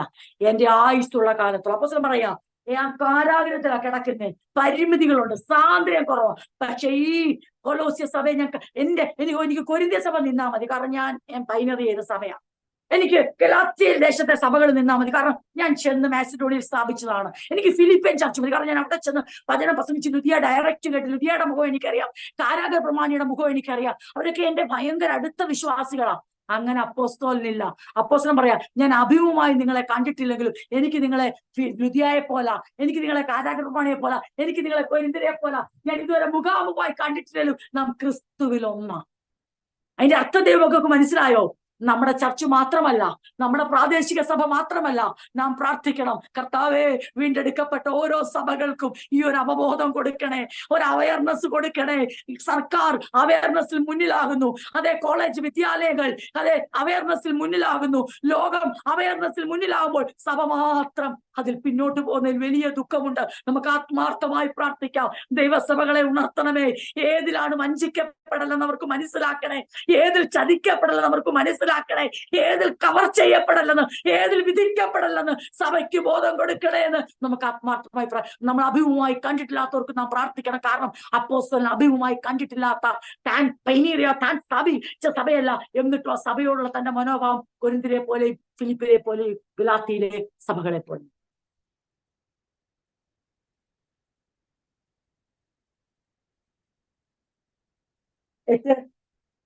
രണ്ടാം ഭാഗം, അത് മനുഷ്യരുടെ സമ്പ്രദായത്തിനൊത്തവണ്ണം, ലോകത്തിന്റെ ആദ്യ പാഠങ്ങൾക്കൊത്തവണ്ണം അല്ലാതെ ക്രിസ്തുവിനൊത്തവണ്ണമുള്ളത്.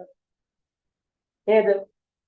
ഈ പറയുന്ന തത്വജ്ഞാനവും ഈ വെറും വഞ്ചനയെന്ന് നമ്മുടെ വേർഷനിൽ പറയുമ്പം എന്താ എന്താ അവിടെ ശരിക്കും പറയുന്നത് അറിയാമോ?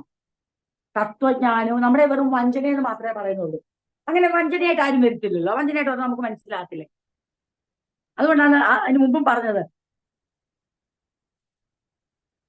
തത്വജ്ഞാനവും അർത്ഥശൂന്യവും വഞ്ചന നിറഞ്ഞതുമായ മാനുഷിക പാരമ്പര്യങ്ങളും കൊണ്ട് ആരും നിങ്ങളെ അടിമപ്പെടുത്താതിരിക്കാൻ സൂക്ഷിക്കുക.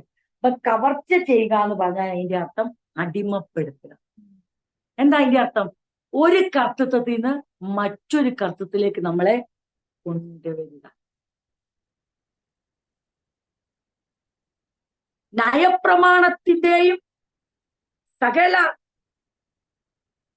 പാപത്തിന്റെ അടിമത്തത്തിൽ നിന്ന് നമ്മളെ രക്ഷിച്ച് ക്രിസ്തുവിന്റെ ദാസരാക്കി തീർത്തിട്ട് ഇപ്പൊ ക്രിസ്തു കർത്താവായി വാഴുന്നവരെ വീണ്ടും മറ്റൊരു അടിമത്തത്തിലേക്ക് കൊണ്ടുപോകുന്നതാണ് കവർച്ച ചെയ്യുക എന്നത്. അതിന്റെ അർത്ഥം അറിയാമല്ലോ. നമ്മുടെ വീട്ടിലെ സാധനം കവർച്ച ചെയ്യുന്ന അർത്ഥം എന്തോ? നമ്മുടെ ഓണർഷിപ്പിൽ ഇരിക്കുന്ന, നമ്മുടെ അധീനമായിരിക്കുന്ന വസ്തുക്കൾ വേറൊരുത്തിന്റെ അധീനതയിലാണ്. അപ്പൊ അതിന്റെ അർത്ഥം എങ്ങനെയാ നമുക്ക് ചിന്തിക്കുന്നത്? ക്രിസ്തുവിന്റെ അധീനതയിലായിരിക്കും നമ്മളെ തത്വജ്ഞാനവും അർത്ഥശൂന്യവും വഞ്ചന നിറഞ്ഞുമായ മാനുഷിക പാരമ്പര്യം. അപ്പൊ രണ്ട് കാര്യം: തത്വജ്ഞാനവും മാനുഷികമായ പാരമ്പര്യങ്ങൾ, അല്ലെങ്കിൽ empty philosophies and high sounding nonsense. എനിക്കത് വായിച്ചപ്പോ സത്യം പറഞ്ഞ അപ്പോസ്തലൻ പറഞ്ഞ ആ വാക്കേ, ഫിലോസഫീസിനെ അപ്പോസ്തലൻ പറഞ്ഞ എംറ്റിയാ. തത്വജ്ഞാനത്തെ അപ്പോസ്തലൻ പറയാണേ വെറും ശൂന്യം, ഒന്നുമില്ല. നമ്മളെ തള്ള ഗ്യാസാ, മൊത്തം ഇതാ, ഒന്നുമില്ല. പിന്നെന്താ പറയുന്നേ? High sounding. ഞാൻ ഇന്ന് വരെ നോൺസെൻസിന് അങ്ങനെ ഒരു ഇത് കേട്ടിട്ടില്ല. ഒരു എന്താ പറയണ്ടേ, നോൺസെൻസിനെ ഇങ്ങനെ വ്യാഖ്യാനിക്കുന്നത് കേട്ടിട്ടില്ല. എങ്ങനെയാ നോൺസെൻസ് പറഞ്ഞാൽ? നോൺസെൻസ് എന്തോ നോൺസെൻസ് പറഞ്ഞ ശുദ്ധ അസംബന്ധം അല്ലേ? പക്ഷെ അപ്പോസ്തലൻ പറയുന്നത് നോൺസെൻസിനൊരു ഇപ്പുറത്തൊരു താങ്ങ് കൊടുത്തെന്നറിയോ? High sounding nonsense. അതെന്താ അങ്ങനെ പറയാൻ കഴിയും?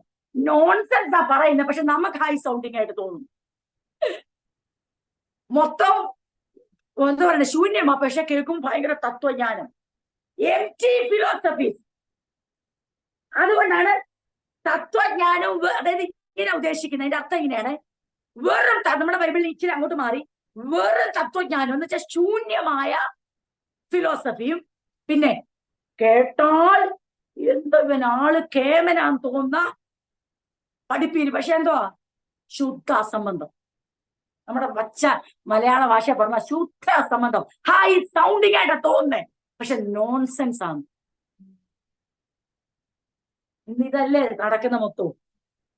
എംറ്റി ഫിലോസഫി, എന്തോ ശുദ്ധ അസംബന്ധമാ നമ്മൾ ഈ കേൾക്കുന്ന മൊത്തവും. എന്തോ പക്ഷെ ഭയങ്കര ഹൈ സൗണ്ടിങ്ങാ, ഭയങ്കര സംഭവമായിട്ടാണ് കാര്യങ്ങൾ. ശുദ്ധ അസംബന്ധം ഭയങ്കര സംഭവമായി അവതരിപ്പിക്കുക. വെറും ശൂന്യമായ കാര്യങ്ങൾ ഫിലോസഫിയുടെ കുപ്പായത്തിൽ വരികയാണ്. എംറ്റി ഫിലോസഫീസ് ആൻഡ് ഹൈ സൗണ്ടിങ്. ഇതിനെ ചെറുക്കാനുള്ള മാർഗം എന്തേ ഉള്ളൂ? ക്രിസ്തുവിനെ കർത്താവായി സ്വീകരിച്ചാൽ അവന്റെ കൂട്ടായ്മയിൽ നടന്നു വേരൂന്നുമ്പോ അവർക്കേ മാത്രമേ മനസ്സിലാക്കുള്ളൂ. മുകളിൽ പറഞ്ഞ കാറ്റഗറി ഉണ്ടല്ലോ, ആരാണ്?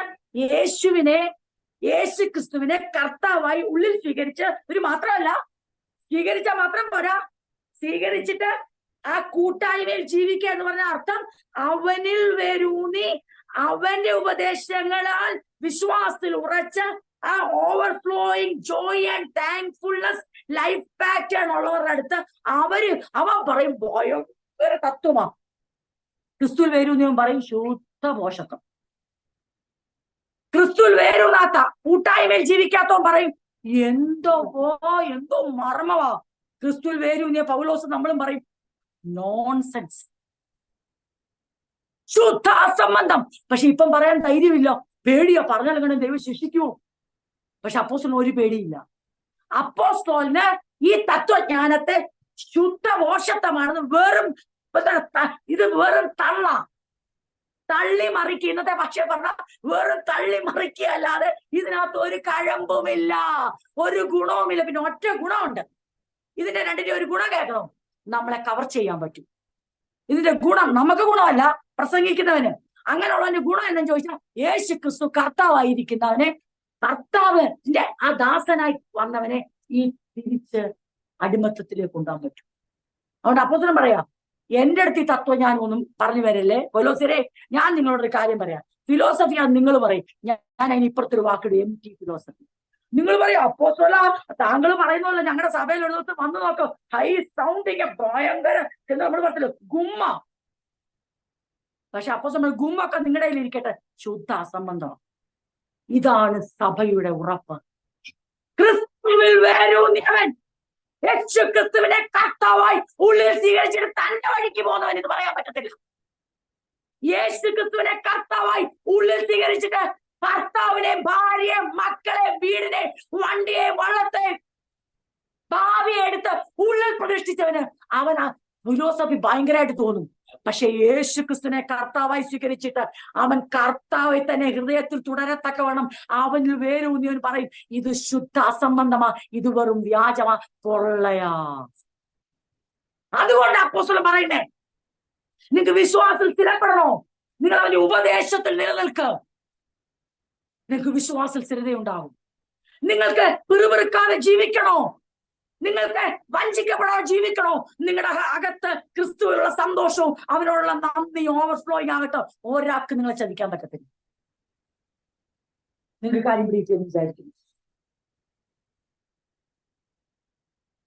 തത്വജ്ഞാനവും അർത്ഥശൂന്യവും വഞ്ചന നിറഞ്ഞതുമായ ഇതൊക്കെ എന്റെ പ്രിയരെ, നമ്മളിത് വായിക്കുമ്പോൾ മനസ്സിലാക്കിയത് അപ്പോസ്തലനാ ഇത് പറയുന്നത്. ഇതുമായിട്ട് എൻട്രി ചെയ്യുന്നത് അങ്ങനല്ല. അവര് ഭയങ്കര വെൽ ക്രാഫ്റ്റഡ് ആർഗ്യുമെന്റ്സുമായിട്ടാ വരുന്നത്. ഹൈ സൗണ്ടിങ് ആയിട്ടാണ്, വളരെ ഹൈലി ക്വാളിഫൈഡ് ആയിട്ടാണ് അവർ ഫിലോസഫി പറയുന്നത്. പക്ഷെ ക്രിസ്തുവിൽ വേരൂന്നിയന്റെ വാക്കായി കേട്ടോ, ക്രിസ്തുവിൽ വേരൂന്നിയന്റെ വാക്കാണ്. ഇത് ശുദ്ധ സംബന്ധമാ, ഇത് മുഴുവനും പൊള്ളയാ. ആരും നിങ്ങളെ പൊള്ളയാന്ന് പറഞ്ഞാൽ ആരെങ്കിലും അടിമപ്പെടുത്താൻ പറ്റുമോ? ഇത് ഭയങ്കര സംഭവം. അപ്പോസ്തലൻ അതിന്റെ യഥാർത്ഥ സത്യം അവർക്ക് വെളിപ്പെടുത്തുക. എന്നിട്ട് പറയുകയാണ്, അവ ക്രിസ്തുവിനല്ല അനുരൂപമായിരിക്കുന്ന, മറിച്ച് ലോകത്തിന്റെ ആദ്യ പാഠങ്ങൾ. ഇത് ഗുണപ്പെടണമെങ്കിൽ ആർക്ക് അനുരൂപമായിരിക്കണം? ക്രിസ്തുവിന് അനുരൂപമായിരിക്കണം. അങ്ങനെ നമ്മുടെ വാക്കില് അത് മനുഷ്യരുടെ സമ്പ്രദായത്തിനൊത്തവണ്ണം, ലോകത്തിന്റെ ആദ്യ പാഠങ്ങൾക്കൊത്തവണ്ണമല്ലാതെ ക്രിസ്തുവിനൊത്തവണ്ണമല്ല.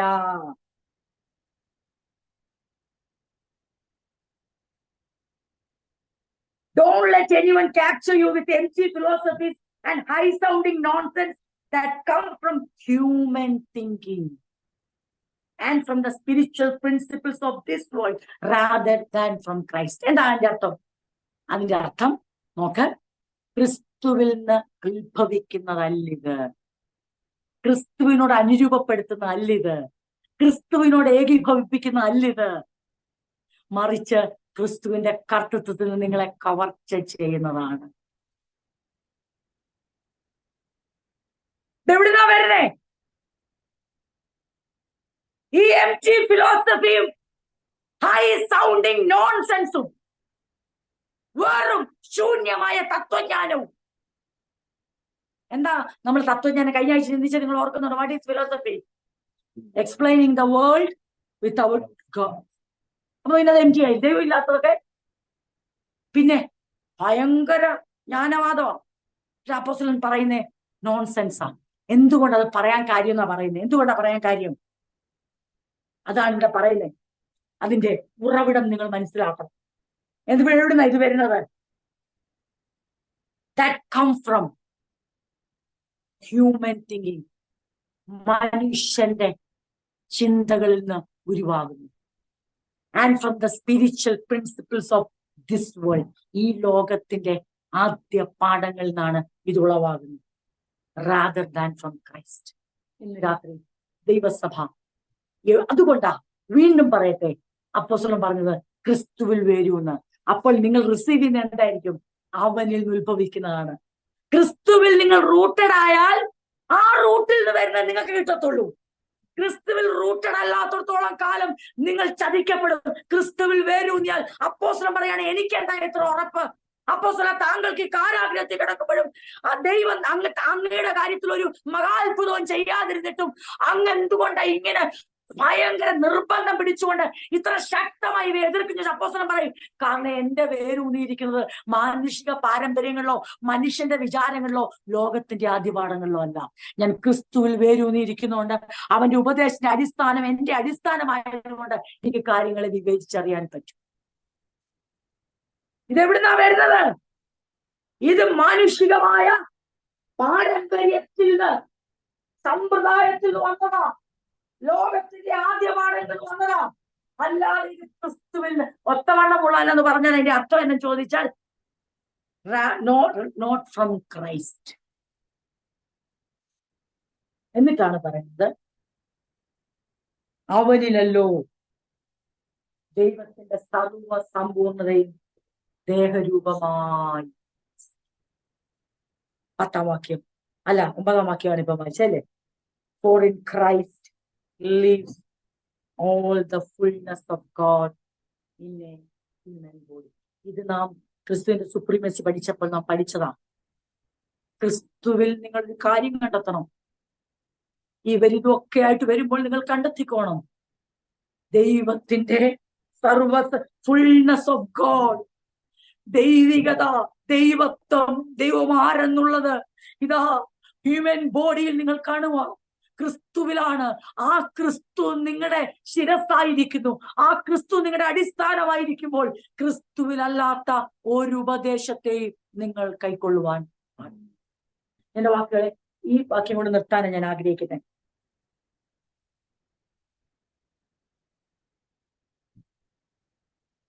കത്തൂടെ വായിക്കാം. എല്ലാ വാഴ്ചയ്ക്കും അധികാരത്തിനും തലയായ ക്രിസ്തുവിൽ നിങ്ങൾ പരിപൂർണ്ണൻ. So you also are complete through your union with Christ, who is the head over every ruler and authority. എല്ലാ ഭരണത്തിനും ക്രിസ്തുവിലല്ലയോ സർവ ദൈവിക സത്തയും ഒരു മനുഷ്യരൂപമായി വസിക്കുന്നത്. എല്ലാ ഭരണത്തിനും അധികാരത്തിനും ശിരസ്സായ ക്രിസ്തുവിൽ നിങ്ങൾ പൂർണ്ണത പ്രാപിക്കുകയും ചെയ്തിരിക്കും. Are we complete in Christ? Yes, we are. നമുക്ക് ഉത്തരം ഉണ്ടായിരിക്കണം. Yes, I am.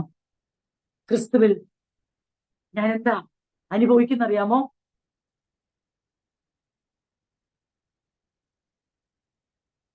എല്ലാ ഭരണത്തിനും അധികാരത്തിനും ശിരസ്സായ ക്രിസ്തുവിൽ നിങ്ങൾ പരിപൂർണത പ്രാപിക്കുകയും ചെയ്തു. ആ വാക്ക് വായിച്ച് ഞാൻ എളുപ്പത്തിൽ നിർത്താം.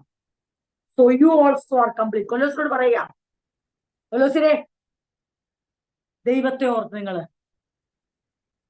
ഈ എംടി ഫിലോസഫിയുടെ പുറകെ, നിങ്ങൾ ഈ ശുദ്ധ അസംബന്ധമായ ഹൈ സൗണ്ടിങ് നോൺസെൻസിന്റെ പുറകെ പോയാൽ നിങ്ങൾ കേൾക്കുമ്പോൾ നല്ല സുഖമായിട്ട് തോന്നും, പക്ഷെ നഷ്ടപ്പെടുന്ന വിലയേറിയതായിരിക്കും. കാതുകൾ കിംബവും, എന്നാൽ അടിമത്തത്തിലേക്കായിരിക്കും നിങ്ങൾ നീങ്ങുന്നത്. അതിന് നിങ്ങൾ ആരിൽ വേരൂന്നണം? ക്രിസ്തുവിൽ വേരൂന്ന ക്രിസ്തുവിനെ കുറിച്ച് നിങ്ങൾ അറിഞ്ഞിരിക്കണം. അവൻ ആരാണ്? അവൻ സകല ഭരണത്തിനും അധികാരത്തിനും ശിരസ്സാണ്. അവനുമായി ഞങ്ങൾ ചേർന്നപ്പോൾ, അതുകൊണ്ടാണ് പറഞ്ഞത് you also are complete through your union with Christ. അപ്പോഴേ കംപ്ലീറ്റ് ആകത്തുള്ളൂ കേട്ടോ. നിങ്ങൾ അവനോട് ചേർന്നപ്പോൾ നിങ്ങൾ ആ പരിപൂർണതയിലേക്ക് എത്തിയിരിക്കുന്നു. Who is the head over every ruler and authority. നമുക്ക് അടുത്ത ആഴ്ച നമുക്ക് ദൈവം അനുവദിക്കുന്നത് നമ്മൾ ചിന്തിക്കേണ്ട വാക്കുകളെ ഞാൻ ഇവിടെ നിർത്താം. ദ കൺക്ലൂഷനുള്ള ടൈം.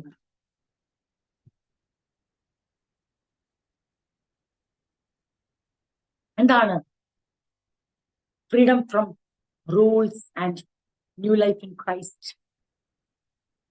ആ പുതുജീവിതത്തിന്റെ അടുത്ത ഭാഗങ്ങൾ ആ പുതുജീവിതത്തെ വളരെ ശക്തമായി പരാമർശിക്കുന്ന വാക്യങ്ങളാണ് അടുത്തത്. എന്റെ കൺക്ലൂഷൻ സെന്റൻസ് വായിക്കാൻ ആഗ്രഹിക്കുന്നു. It's about our relationship with Christ and the transformation he brings to our hearts and lives. എന്താണിത്? ക്രിസ്തുവുമായുള്ള നമ്മുടെ ബന്ധവും ആ ബന്ധത്തിന്റെ അടിസ്ഥാനത്തിൽ നിന്ന് നമുക്കുളവാകുന്ന നമ്മുടെ ഹൃദയത്തിലും ജീവിതത്തിലും വരുന്ന രൂപാന്തരം. അതാണ് union with Christ, rooted in Christ, fellowship with Christ. ഇതൊക്കെ പറഞ്ഞാൽ എന്തോ അർത്ഥം? It's our relationship with Christ. ഇന്നത്തെ തലമുറയ്ക്ക് ഭയങ്കര പരിചയമുള്ള ഒരു വേർഡാണ് റിലേഷൻഷിപ്പ്. ടീനേജേഴ്സിനൊക്കെ റിലേഷൻഷിപ്പ് ഇല്ലെങ്കിൽ അങ്ങനെ മോശമായി മാറിയേക്കുന്നു. പക്ഷെ എല്ലാ ടീനേജേഴ്സും കേട്ടോ, എല്ലാ യൂത്തും കേട്ടോ, എല്ലാ യങ്സ്റ്റേഴ്സും കേട്ടോ, എല്ലാ മാതാപിതാക്കളും സഹോദരങ്ങളും ആൺകുട്ടികളും പെൺകുട്ടികളും യുവാക്കന്മാരും യുവതികളും കൗമാരപ്രായക്കാരും ഏത് പ്രായത്തിലുള്ളവരും സകല മാതാപിതാക്കളും സഹോദരി സഹോദരന്മാരും കേട്ടോ, നമ്മൾ പറയണം, yes, I am in relationship with Christ. നിങ്ങളോട് ചോദിക്കും കേട്ടോ, നിങ്ങളോട് ചോദിക്കും. ഈ ദിവസം ഞങ്ങള് അതിനെക്കുറിച്ചൊക്കെ ഇങ്ങനെ സംസാരിച്ചു. ഞങ്ങളുടെ കൗമാരപ്രായക്കാർ തന്നെ സംസാരിച്ചു. എനിക്ക് ഒത്തിരി സന്തോഷം തോന്നിയത് കേട്ടപ്പോ. യൗവനക്കാര് ടീനേജേഴ്സ് തന്നെ പറയുന്നു, ഇപ്പൊ വലിയ പാടാ, ഈ വിശ്വാസം നിലനിന്നുകൊണ്ട് കൂട്ടുകാരുമായി ജീവിച്ചു പോകാൻ വലിയ പാടാ. കാരണം ആ കൂട്ടുകെട്ടിലേക്ക് വരുമ്പോൾ ചോദ്യം വരും, നിനക്ക് റിലേഷൻഷിപ്പ് ഉണ്ടോ? ഇല്ലെങ്കിൽ അതിനുള്ള സഹായമാകി ചെയ്തു കൊടുക്കുന്നവരെ. അപ്പം നിന്നെ കേൾക്കുന്ന പ്രിയപ്പെട്ടവരെ, എനിക്ക് ഇപ്പോൾ നിഖിലിന്റെ മുഖം എനിക്കിപ്പോടെ കാണാൻ പറ്റുന്നുള്ളൂ. കേട്ടാട്ട് എനിക്ക് കാണാൻ പറ്റാത്ത മുഖങ്ങളും ഉണ്ടെന്ന് എനിക്കറിയാം. നിങ്ങൾ ശ്രദ്ധിച്ചേ, റിലേഷൻഷിപ്പിന് വേണ്ടി ലോകം നിങ്ങളെ വല്ലാതെ ഫോഴ്സ് ചെയ്യുമ്പോൾ, പ്രഷറൈസ് ചെയ്യുമ്പോൾ നിങ്ങൾ അവിടെ ലജ്ജിച്ചു പോകരുത്. നിങ്ങൾ ക്രിസ്തുവിനെ ഉയർത്തിക്കോണം. നിങ്ങൾ പറയണം, yes, I am in relationship with my Christ. അത് പറയുക മാത്രമല്ല, ഇഫ് യു ആർ, നമുക്കറിയാമല്ലോ, ഒരു റിലേഷൻഷിപ്പിൽ ഒരു പെൺകുട്ടിയോ ആൺകുട്ടിയോ പെട്ടാൽ പ്രത്യേകിച്ച് പറയേണ്ട റിലേഷൻഷിപ്പിലാണെന്ന് അവരുടെ ലൈഫിൽ അതിന്റെ തുടർന്നുള്ള വ്യക്തമായ തെളിവുകൾ ഉണ്ടാവും. അവരുടെ സംസാരം, അവരുടെ ഫോൺ ഉപയോഗം, അവരുടെ പെരുമാറ്റം, അവരുടെ വീട്ടിലുള്ള മാറ്റം, വീട്ടിലുള്ള ആ ചേഞ്ച്, അവരുടെ ഏകാഗ്രത, കോൺസെൻട്രേഷൻ മാറുന്നത്, അവരുടെ ആൻസൈറ്റി കൂടും, അവരുടെ ഈഗർനെസ്സിന് മാറ്റം വരും. എന്താ കാര്യം അറിയോ? The moment one gets into a relationship, we can see the transformation because of that relationship. ഒരു വ്യക്തി ഒരു ബന്ധത്തിൽ ആകുമ്പോൾ ആ വ്യക്തിയുടെ ജീവിതത്തിന്റെ സ്വഭാവമാറ്റം ആ ബന്ധത്തെ വിളിച്ചറിയിക്കുന്നത് ലോകത്തിന്റെ തത്വമാണെങ്കിൽ ദൈവത്തിന്റെ വചനത്തിൽ ശ്രദ്ധിച്ചേ, യേശുക്രിസ്തുവുമായി ഒരു യൂണിയൻ വന്നിട്ട് നിനക്കൊരു ട്രാൻസ്ഫോർമേഷനും ഇല്ലേ? ഇല്ലെങ്കിൽ അതിന്റെ അർത്ഥം you are not in relationship with Christ. അതിന്റെ അർത്ഥം നിനക്ക് യേശുവുമായി ബന്ധമില്ല. അറിവേ ഉള്ളൂ, ഇൻഫർമേഷനേ ഉള്ളൂ, നിനക്ക് തലച്ചോറിന്റെ ബന്ധമേ ഉള്ളൂ, ഹൃദയത്തിന്റെ ബന്ധം. നമ്മളാൽ എല്ലാ പ്രിയപ്പെട്ടവരെയും കേട്ടുകൊള്ളുക. നമ്മുടെ റിലേഷൻഷിപ്പ് ക്രിസ്തുവാണെങ്കിൽ, ഒന്നുകൂടെ ഞാൻ വായിക്കാം, it's about our relationship with Christ and the transformation he brings to our hearts and our lives. അതായത് ഒരു വ്യക്തിയുമായി റിലേഷൻഷിപ്പ് വരുമ്പോൾ നമ്മൾ പോലും അറിയാതെ, പെൺകുട്ടികളായാലും ആൺകുട്ടികളായാലും പ്രായക്കാരായാലും, ആ വ്യക്തി വരുത്തി ഈ വ്യക്തിയുടെ ജീവിതത്തിലെ ഹൃദയവും മനസ്സെല്ലാം ഇളക്കിക്കളയും. അത് പിന്നീട് നന്മയാകത്തില്ല. ആദ്യം ഭയങ്കര ഉത്സാഹവും ഉന്മേഷവും ആവേശവും. പക്ഷെ കേട്ടോണേ, ഇന്ന് രാത്രി ഞാനൊരു സന്ദേശം പറഞ്ഞ് അവസാനിപ്പിക്കാം. ഞാൻ ഇത് പറയണമെന്ന് വിചാരിച്ചത് വായിച്ചു നിർത്താൻ ആഗ്രഹിച്ച എനിക്കറിയാം എന്റെ സമയം തീർന്നു. പക്ഷെ എൻ്റെ കാര്യം പറയാം, ക്രിസ്തുവുമായുള്ള റിലേഷൻഷിപ്പ് പറയുന്ന പോലെ അത്ര ആവേശ ഉത്സാഹം തുടക്കത്തിൽ തോന്നത്തില്ല. കാരണം ജീവിതത്തിന്റെ വിധേയത്വം വേണം, അനുസരണം വേണം. പക്ഷെ പിന്നീട് അങ്ങോട്ട് മുന്നോട്ട് നയിക്കുമ്പോൾ, അത് ലോകത്തിന്റെ റിലേഷൻഷിപ്പ് ഫെയിലിയറിലേക്ക് കൊണ്ടുപോകുമ്പോൾ, യേശുവുമായുള്ള റിലേഷൻഷിപ്പ് പടിപടിയായി ഹൃദയങ്ങളുടെ മനസ്സിന്റെ രൂപാന്തരം, ട്രാൻസ്ഫോർമേഷൻ കണ്ട് അതേ ലോകത്തിനൊരു അത്ഭുതമായി, ഭവനത്തിനൊരു അനുഗ്രഹമായി, സഭയ്ക്കൊരു മുതൽക്കൂട്ടായി നമ്മുടെ യുവാക്കളെ യുവതികളെ നമ്മളെ ദൈവം മാറ്റിയെടുക്കും. ഒന്നുകൂടെ വായിക്കുന്നു, it's about our relationship with Christ and the transformation he brings to our hearts and lifes. ക്രിസ്തുവുമായുള്ള നമ്മുടെ ബന്ധമാണ് ഈ പറയുന്ന യൂണിയൻ. ക്രിസ്തുവിൽ വേരൂന്നുക, ക്രിസ്തുവിന്റെ കൂട്ടായ്മയിൽ നടക്കുക. ചിരത്താകുന്ന ക്രിസ്തുവിൽ നിങ്ങൾ കംപ്ലീറ്റ് ആണെന്ന് നിങ്ങൾ പൂർണ്ണമായും വിശ്വസിക്കുക. മറ്റെല്ലാത്തിനെയും എതിർക്കുക. ചതിക്കപ്പെടാതിരിക്കുക, വഞ്ചിക്കപ്പെടാതിരിക്കുക, കവർച്ച ചെയ്യപ്പെടാതിരിക്കുക, വിധിക്കപ്പെടാതിരിക്കുക. എന്തിനു വേണ്ടി? നമുക്കറിയാം. എന്റെ പൊന്നെ, റിലേഷൻഷിപ്പിൽ ആയിക്കഴിഞ്ഞാൽ പിന്നെ ഇന്ന് തലമുറ നേരിടുന്ന ഏറ്റവും വലിയ പ്രശ്നം എന്തോ? ഞാൻ വിളിച്ചപ്പോ നീ ആരോടായിരുന്നു മിണ്ടിക്കൊണ്ടിരുന്നേ? നീ എവിടെയായിരുന്നു? നിന്റെ ഫോൺ എൻഗേജ്ഡ് ആണ്. അങ്ങനല്ലേ പലരെയും കൊല്ലുകയും ആസിഡ് ഒഴിക്കുകയും ചെയ്യുന്നേ. തിരിഞ്ഞാ കുറ്റം, മറിഞ്ഞാ കുറ്റം, എല്ലാത്തിനും പിന്നെ അക്കൗണ്ട് വിളിച്ചാ. കാരണം ചതിക്കപ്പെടുമെന്നുള്ള ഭയം, വഞ്ചിക്കപ്പെടുമെന്നുള്ള ഭയം. എന്റെ പെണ്ണിനെ ആരെങ്കിലും അടിച്ചെടുക്കുമോ, എന്റെ ചെറുക്കനെ ആരെങ്കിലും അടിച്ചെടുക്കുമോ എന്ന് കവർ ചെയ്യപ്പെടും. ലോകം വല്ലാത്ത ഒരവസ്ഥയിലേക്ക് പോകുമ്പോൾ ദൈവസഭയിലെ മക്കളെ, പ്രിയ കുഞ്ഞുങ്ങളെ, ഇന്ന് രാത്രി കേട്ടാട്ട്, നിങ്ങൾ ആ സിസ്റ്റത്തിൽ പോകാനുള്ളവരല്ല, നമ്മൾ ആ സിസ്റ്റത്തിൽ പോകാനുള്ളവരല്ല. കാരണം നമ്മൾ ഓൾറെഡി നമ്മുടെ ഹൃദയത്തെ, നിങ്ങൾ കേട്ടാട്ട്, നിഖിതയും നിഖിലും ഒക്കെ കേട്ടാട്ട്, നിങ്ങളെ ആരും നിർബന്ധിച്ചിട്ടല്ല, നിങ്ങൾ സ്വയം യേശു ക്രിസ്തുവിനെ കർത്താവായി നിങ്ങളുടെ ഉള്ളിൽ സ്വീകരിച്ചതല്ലേ? എന്നിട്ട് ആ യേശുവിനെ കർത്താവായി പ്രതിഷ്ഠിച്ച നിങ്ങൾക്ക് വേറെ ഒരാളെ അവിടെ പ്രതിഷ്ഠിപ്പാൻ അധികാരമില്ല, അവകാശമില്ല. അത് പെർമിഷൻ ദൈവം തരുന്നില്ല. അങ്ങനെയാണെങ്കിൽ, കാരണം യേശുവാണ് നിങ്ങളുടെ കർത്താവ്, നിങ്ങൾ പറയണം, yes, I am in relationship with Christ. നിങ്ങൾ ധൈര്യസമേതം പറ. ഋഷോൺ പഠിക്കാൻ കടന്നു പോവുകയാ. ഋഷോണും കേട്ടാട്ട്, കേൾക്കുന്ന കുഞ്ഞുങ്ങൾ എല്ലാരും ശ്രദ്ധിച്ചാട്ട്. പ്രിയരെ, അല്ലെങ്കിൽ ഈ ദയവായി ആ ചോദ്യത്തിന് ഉത്തരവുണ്ട്. റിലേഷൻഷിപ്പ് എന്റെ ഹൃദയത്തിൽ ഞാൻ ആളെ പ്രതിഷ്ഠിച്ചു. ഞാൻ അവനുമായുള്ള ഫെലോഷിപ്പ്, അവനുമായി കൂട്ടനാണ്. എന്നിട്ട് എന്ത് ചെയ്യണം? നിങ്ങളുടെ ഹൃദയത്തിൽ ആ ട്രാൻസ്ഫോർമേഷൻ. ഞാൻ നിങ്ങളെ പറയുമ്പോ എന്നെയും കൂടെ ചേർത്താ പറയുന്നത്. നാം ഒരുമിച്ചാണ് ചിന്തിക്കുന്നത്. മക്കളെ, നിർത്തുന്നു. നമ്മുടെ ചോദ്യത്തിന്, ലോകത്തിന്റെ ചോദ്യത്തിന്റെ ഒരു ഉത്തരം ഇന്ന് രാത്രി ദൈവം തന്നു. Are you in relationship? Yes, I am in relationship with my Christ. അപ്പൊ നിങ്ങളൊരു ചോദ്യം ചോദിക്കും, അത് അവർക്ക് മനസ്സിലാകുമോ? അതിന് അവർക്ക് മനസ്സിലാകാനല്ലോ നമ്മൾ ഉത്തരം കൊടുക്കുന്നത്, നമുക്ക് മനസ്സിലാകാനാ, ദൈവത്തിന് മനസ്സിലാകാനാ. കേൾവിക്കാരനെല്ലാം മനസ്സിലാകണം നമുക്കൊരു നിർബന്ധമില്ല. പക്ഷെ പാപത്തെ ജയിക്കണമെന്ന് നമുക്ക് നിർബന്ധമുണ്ട്, ലോകത്തെ ജയിക്കണമെന്ന് നമുക്ക് നിർബന്ധമുണ്ട്, ലോകത്തിന്റെ പ്രിൻസിപ്പിൾസിനെ ജയിക്കണമെന്ന് നമുക്ക് നിർബന്ധമുണ്ട്. കാരണം നമ്മൾ ഞാൻ ഈ പറയുന്നത് യേശുവിനെ കർത്താവായി ഉള്ളിൽ സ്വീകരിച്ച ഓരോരുത്തരുടെയും ഉത്തരവാദിത്തം. അതുകൊണ്ട് പറഞ്ഞേ, you must, if you accept Jesus Christ as your Lord, you must follow him. അല്ല, നിങ്ങൾക്ക് ആർക്കും എനിക്കും ഓപ്ഷൻ ഇല്ല. അത് നന്നായിട്ട് അറിഞ്ഞ് സ്വീകരിച്ചാൽ മതി. സ്വീകരിച്ചവരെ നമുക്ക് ഒരുമിച്ച് നമ്മുടെ ജീവിതങ്ങൾ സമർപ്പിക്കാം. യെസ്, പ്രാഗൽഭ്യത്തോടെ പറയാം, അഭിമാനത്തോടെ പറയാം, yes, I am in relationship with Christ. ആ ഉടമ്പടിയുടെ ബന്ധം ഞാനും ക്രിസ്തുവും തമ്മിലുണ്ട്. നിങ്ങൾ ചെല്ലുന്നിടത്തൊക്കെ നിങ്ങൾക്ക് വ്യത്യസ്തമായ കൂട്ടുകാർ കാണും, നിങ്ങൾക്ക് വ്യത്യസ്തമായ സഹപാഠികളെ കിട്ടും. പക്ഷെ നിങ്ങൾ ഒരു കാര്യം ഓർത്തണം, ഒരു പക്ഷേ നിങ്ങൾക്ക് അവരെ മാറ്റാൻ കഴിഞ്ഞില്ലെങ്കിൽ നിങ്ങൾ അവരെ പോലെ ആയിത്തീരാതിരിക്കാൻ ആദ്യം നോക്കണം. നിങ്ങൾക്ക് ഒരാളെ ട്രാൻസ്ഫോം ചെയ്യാൻ കഴിയുന്നോ ഇല്ലയോ ദൈവം നിങ്ങൾ ഉപയോഗിക്കുക. രണ്ടാമത്തെ വിഷയം, പ്രധാനമായ വിഷയം, നിങ്ങൾ അവരെ പോലെ ആകാൻ ശ്രമിക്കരുത്. നാം ക്രിസ്തുവിനെ പോലെ, ക്രിസ്തുവിനോട് അനുരൂപപ്പെടാൻ ശ്രമിക്കുക. അങ്ങനെ ആ ട്രാൻസ്ഫോംഡ് ലൈഫ് നമുക്ക് ഉണ്ടാകുമ്പോൾ ചിലരൊക്കെ ക്രിസ്തുവിലേക്ക് ആകർഷിക്കും. ഈ വചനങ്ങളാൽ ദൈവം നമ്മെ അനുഗ്രഹിക്കുമാറാകട്ടെ.